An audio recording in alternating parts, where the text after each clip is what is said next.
अभी वाटरफॉल देखने के लिए आए हैं और हर वाटरफॉल देखने के लिए हर जगह में 30-50 देना पड़ रहा है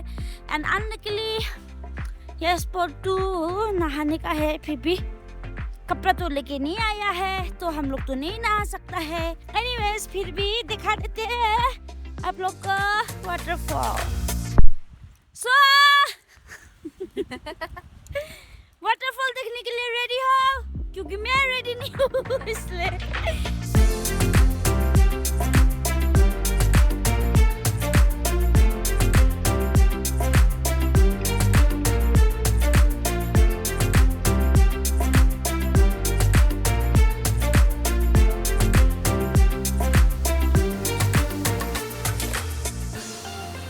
मजा आया मेरे को भी थोड़ा ही आया मजा एनीवेज लेट्स गो फोटो खींचेंगे फोटो बाय